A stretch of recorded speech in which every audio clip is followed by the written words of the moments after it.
자, 오늘 하나님께서 우리에게 주신 말씀의 제목은 한마음 된 교회 공동체입니다. 우리가 앞에 말씀을 통해서도 봤지만 교회를 향한 종교 지도자들의 핍박이 시작되어졌습니다.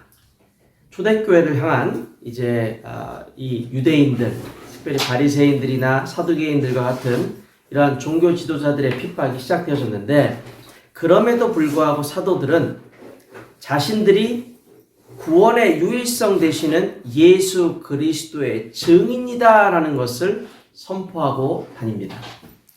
이후에 사도들은 형제들에게로 돌아가서 종교 지도자들이 자신들에게 했던 얘기, 즉 예수 그리스도에 대해서 말하지 말아라 라고 엄포를 놓고 위협을 가하고 하지 말라라고 말했던 모든 것들을 그대로 전달을 합니다.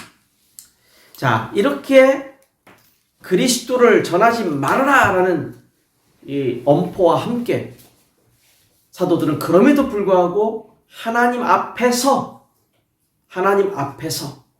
그 신앙 중심을 가지고 형제들에게 가서 있었던 모든 것을 말하게 됩니다. 그 의미는 결국 뭐냐? 하나님 앞에서가 중요하다는 것을 형제들에게 이야기했다는 것이죠. 자, 그렇게 함으로 인해서 성도들은 그리스도를 중심으로 더욱더 한마음 한뜻으로 하나가 됩니다. 복음 안에서 우리가 하나가 될 때 진짜 영적인 힘이 나타나게 돼요. 하나가 된다는 것, 너무도 중요한 사실입니다. 자, 오늘 말씀 속에서 우리가 복음 안에서 영적으로 하나 되는 교회 공동체, 영적으로 하나 되는 이 교회의 주인공이 바로 나라는 사실을 우리가 깨닫고 또 그 사실에 감사하며 이번 한 주간도 승리하는 그러한 삶을 사시기를 주님의 이름으로 축원드립니다. 첫 번째입니다. 한마음 기도 공동체입니다. 자, 오늘 말씀을 보면요, 사도행전 4장 24절에서부터 30절까지는 사도들과 성도들의 기도입니다. 자, 그렇다면 도대체 누가 기도를 하는 겁니까? 우리가 이미 얘기한 것처럼 사도들과 성도들이 기도한다고 했습니다. 도대체 그들은 무엇을 깨달았을까요? 그러면 이들이 깨달은 것이 뭐냐? 구원의 유일성을 분명히 깨달았다는 겁니다. 이 구원의 유일성을 분명하게 깨달은 제자들의 기도예요. 제자들의 기도. 구원의 유일성은 어디 나타납니까? 사도행전 4장 12절. 다른 이로서는 구원을 받을 수 없나니 천하 사람 중에 구원을 받을 만한 다른 이름을 우리에게 주신 일이 없습니다. 사도들과 성도들의 기도는 또 다른 의미로 본다면 그리스도 증인들의 기도입니다. 그리스도 증인들의 기도. 우리가 하나님 앞에서 보고 들은 것을 말하지 않을 수 없다. 사도행전 4장 19절 20절에 이렇게 고백을 했습니다. 바로 그와 같이 내가 하나님 앞에서 보고 들은 것을 말하지 않을 수 없다라고 담대하게 증인의 자리에 서서 하나님께 영광을 돌렸던 그 사도들과 그 형제들의 기도라는 겁니다. 그리고 모든 성도들이 사도들과 함께 하나님께 집중하여 기도했다는 사실입니다. 사도행전 4장 우리가 지금 보았던 24절에서부터 30절까지의 이 기도는 말씀드린 것처럼 세 가지 특징을 나타냈습니다. 첫 번째, 구원의 유일성을 깨달은 제자들의 기도였다. 두 번째, 우리가 하나님 앞에서 보고 들은 것을 말하지 않을 수 없다라고 고백하는 증인들의 기도였다. 세 번째, 오직 하나님께만 집중하는 기도였다라는 겁니다. 자, 이들의 기도는 누구를 향하여 기도하였던 걸까요? 누구를 향하여? 특징적인 것이 사도행전 4장 24절에 보면 이런 단어가 나옵니다. 대주제라는 말이 나옵니다. 대주제. 대주제 하나님께 기도합니다. 대주제여 천지와 바다와 그 가운데 만물을 지은 이시오라고 되어져 있습니다. 여기서 말하는 대주제라는 말은 말 그대로 사전적인 의미가 뭐냐? 모든 일을 책임지고 맡아서 처리하는 존재 또는 최고의 통치자를 의미할 때 대주제란 말을 씁니다. 그런데 성경에서는 뭘 의미하느냐? 천지와 만물을 창조하신 창조주 하나님을 의미합니다. 즉 인생의 생사화복을 주관하시는 절대 주권자 하나님을 의미하는 거예요. 성경에는요, 하나님을 가리켜서 천지의 주제 또는 만유의 주제라는 표현을 쓰고 있습니다. 어디에 나오느냐? 창세기 14장 19절, 22절, 역대상 29장 12절, 마태복음 11장 25절, 누가복음 10장 21절, 그리고 사도행전 17장 24절에 바로 하나님을 일컬어서 천지의 주제시요, 만유의 주제시요 이렇게 표현하고 있다는 사실입니다.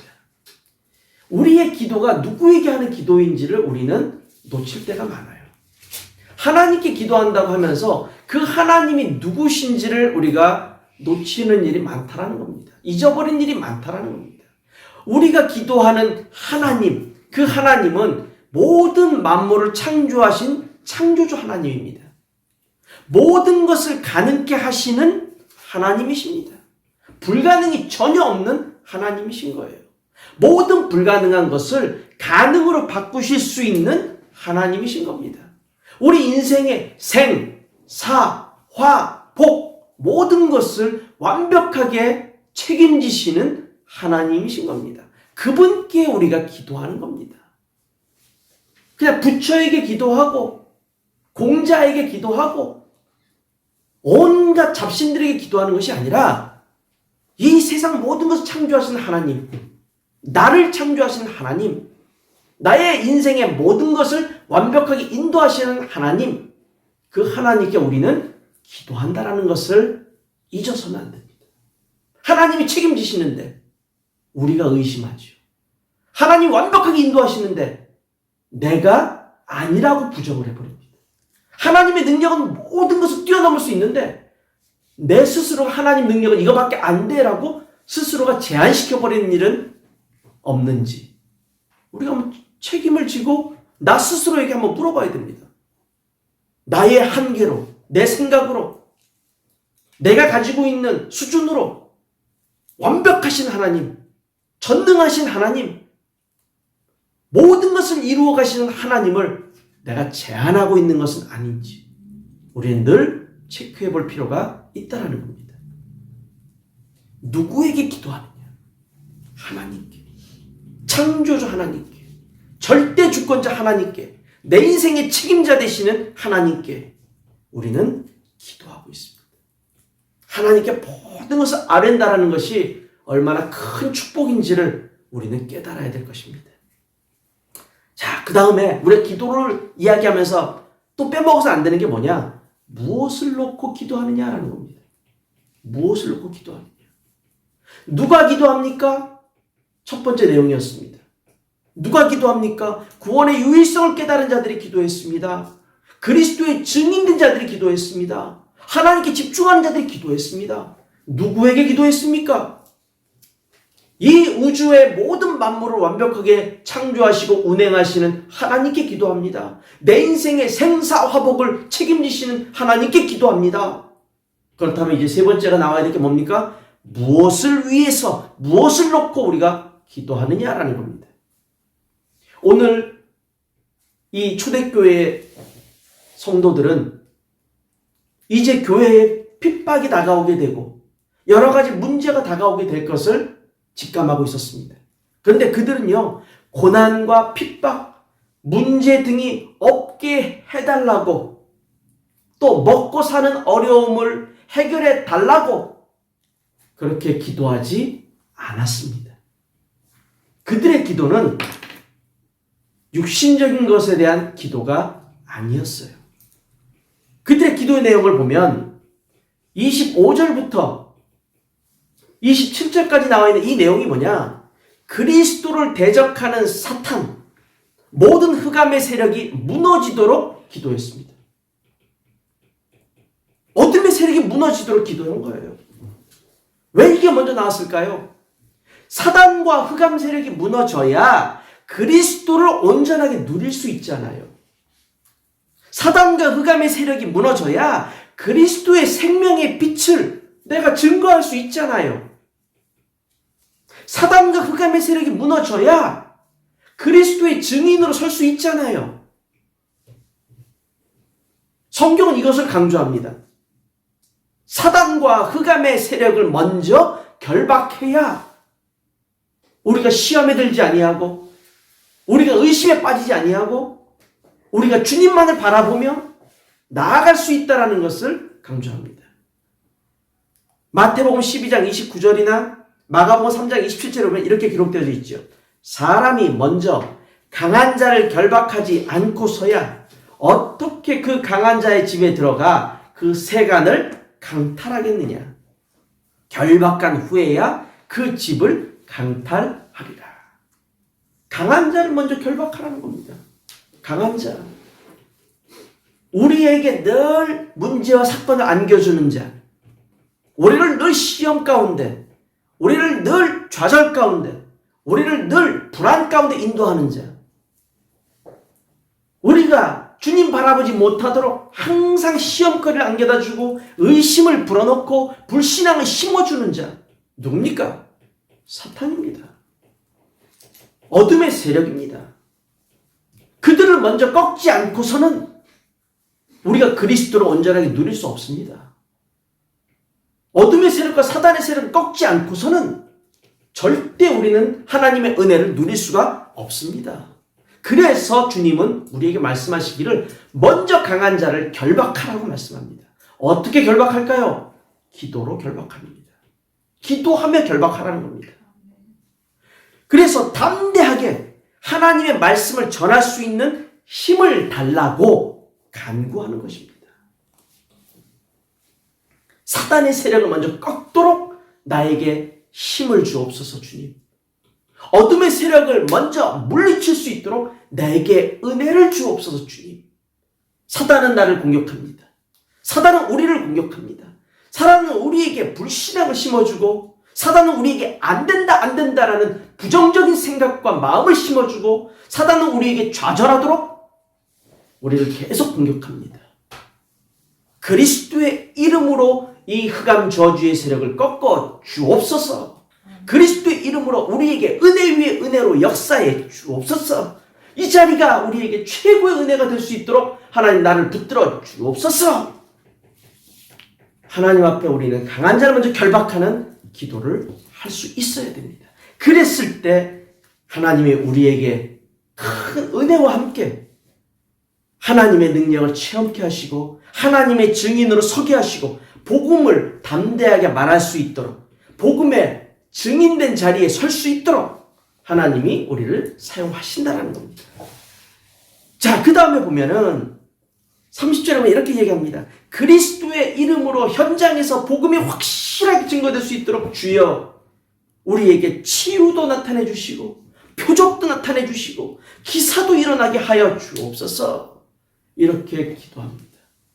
우선순위가 달라지면 안 되지요. 우리가 기도할 때 우선순위가 대부분 달라지는 경우가 뭔지 아십니까?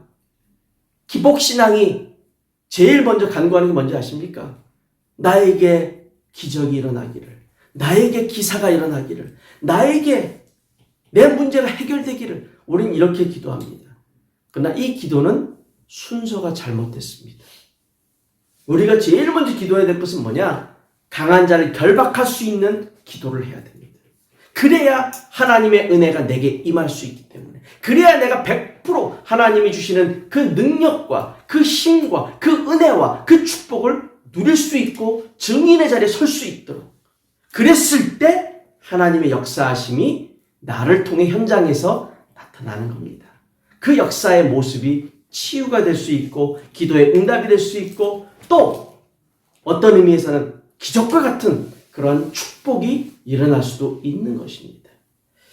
우리는 예수 그리스도의 이름의 권세를 마음껏 사용할 수 있는 축복 가진 하나님 자녀입니다. 이 보좌의 축복을 최고로 누리는 이번 한 주간 되시기를 주님의 이름으로 축원드립니다. 두 번째입니다. 한마음 그리스도 공동체입니다. 32절부터 37절의 내용을 보면 초대교회 성도들이 이 그리스도로 말미암아 하나가 되온 것을 우리가 볼 수가 있습니다. 하나가 되었다. 똘똘 뭉쳤다. 가장 중요한 표현으로 나온 것이 32절에 믿는 무리가 한 마음과 한 뜻이 되었다라고 되어져 있습니다. 무엇이 이들을 한 마음과 한 뜻으로 만들었을까요?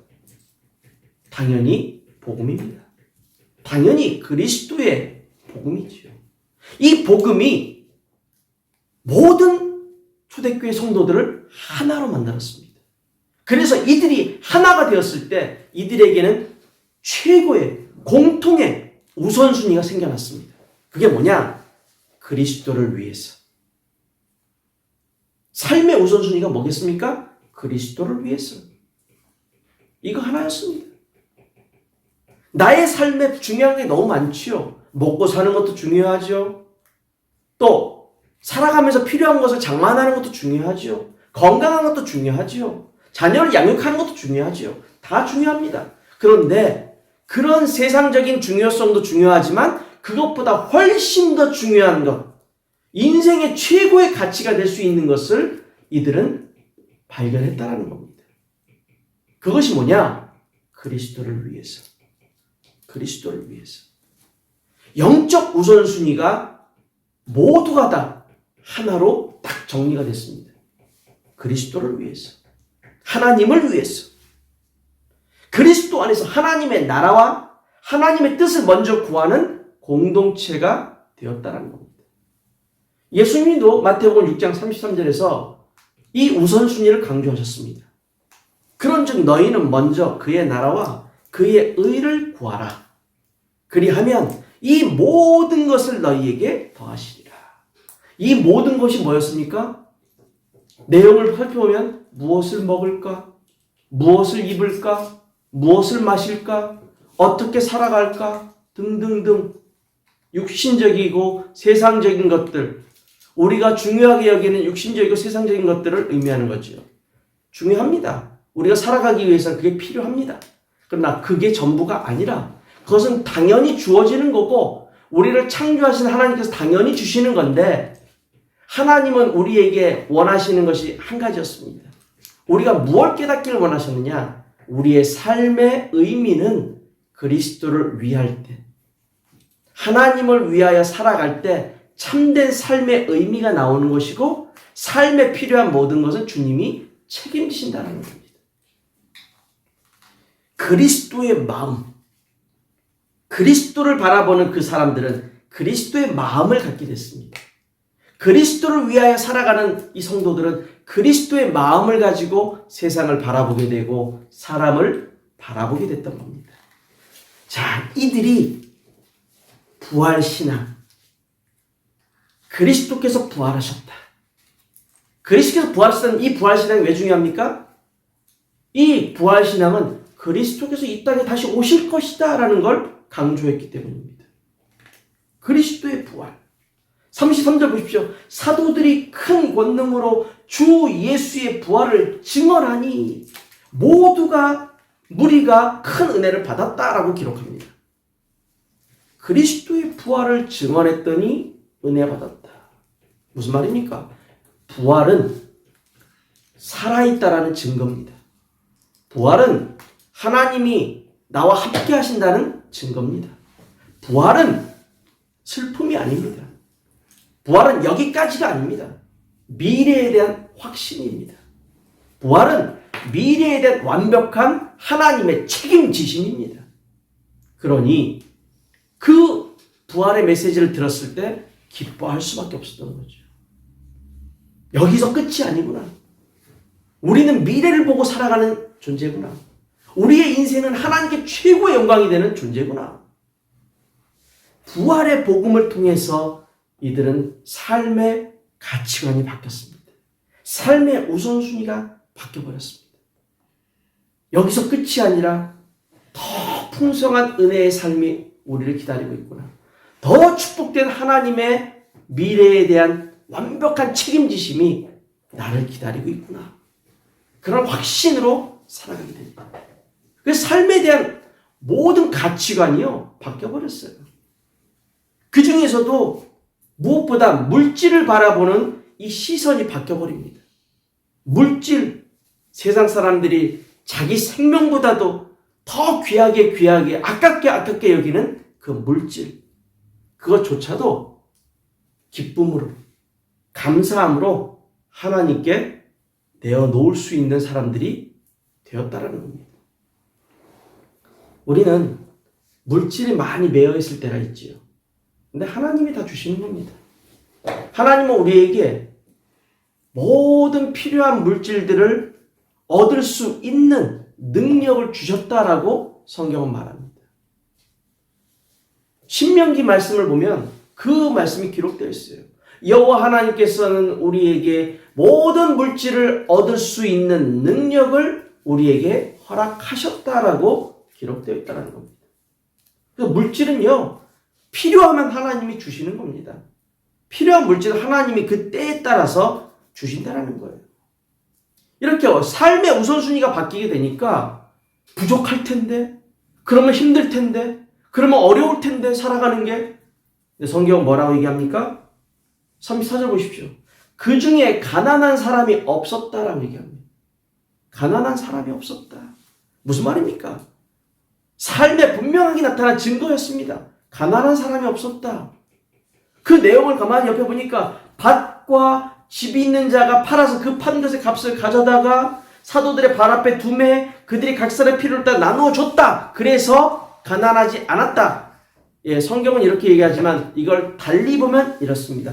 하나님께 드려진 모든 것은 하나님께서 그 필요를 다 채우셨다는 겁니다. 사도들에게 줬다는 의미를 하나님께 드렸다고 생각해 보세요. 하나님께 드린 것은 하나님이 그들의 필요를 다 채우게 하셨다는 거죠.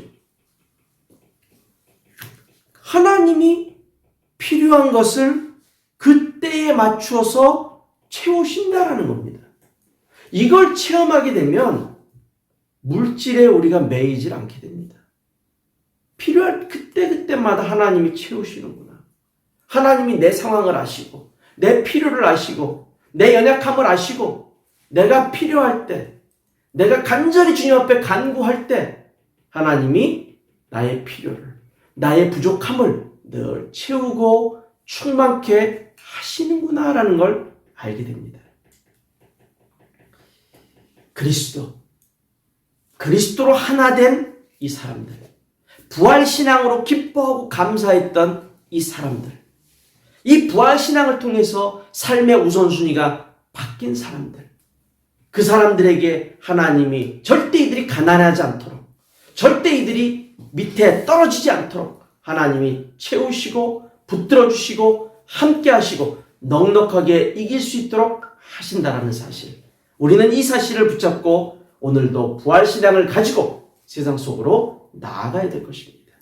성도 여러분, 그리스도의 증인, 특별히 부활신앙을 가진 그리스도의 증인으로 이번 한 주와 승리하시기를 주님의 이름으로 축원드리겠습니다. 결론입니다. 이 사도행전은 여러 가지 별명을 가지고 있지요. 이 사도행전을 사도들이 기록했다라는 의미에서 사도행전이라고 말할 수 있죠. 또 한편으로는 그때마다 사도들을 이끌어 가시고 사도들에게 응답 주셨던 것은 성령이었기 때문에 성령행전이라고도 이야기를 합니다. 또 그들의 발걸음이 복음을 확산시키고 그리스도를 증거하며 복음을 확산시키는 데 쓰임받았기 때문에 선교행전이라고도 얘기합니다. 그런데 또 한 가지가 있습니다. 사도행전의 여러 가지 별칭 가운데 또 한 가지가 뭐냐? 기도행전이라는 겁니다. 기도행전. 왜 그렇습니까? 결정적인 역사가 일어날 때마다 그 바탕에는 뭐가 있었느냐? 기도가 있었다는 겁니다. 기도. 그래서 기도 행전이다. 유명한 목사님이시죠. 앤드류 머레이 목사님은 기도에 대해서 이렇게 말씀했습니다. 하나님의 자녀는 기도로 모든 것을 정복할 수 있다. 사탄이 성도들에게 이 무기를 빼앗거나 그것의 사용을 저지하려고 최선을 다한다는 것은 절대 이상한 일이 아니다라고 얘기했습니다. 맞습니다. 기도는 모든 것을 이루어갈 수 있는 하나님의 능력입니다. 이 기도를 통해서 우리는 하나님의 능력을 힘입어 살아갈 수 있습니다.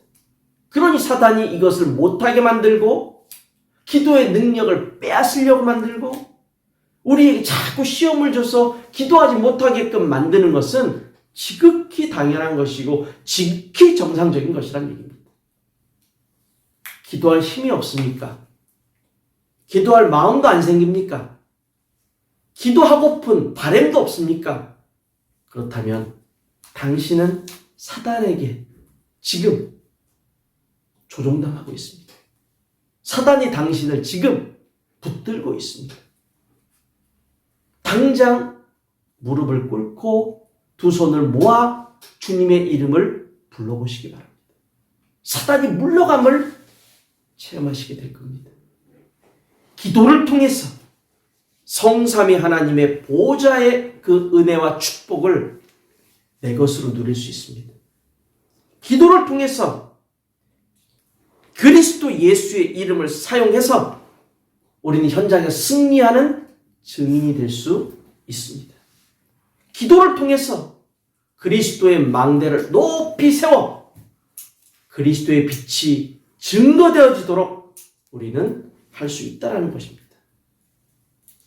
그리스도의 생명의 빛을 증거하는 그리스도의 망대를 지속적으로 높게 세워나가는 증인들이 다 되시기를 주님의 이름으로 축원드리겠습니다. 기도합니다.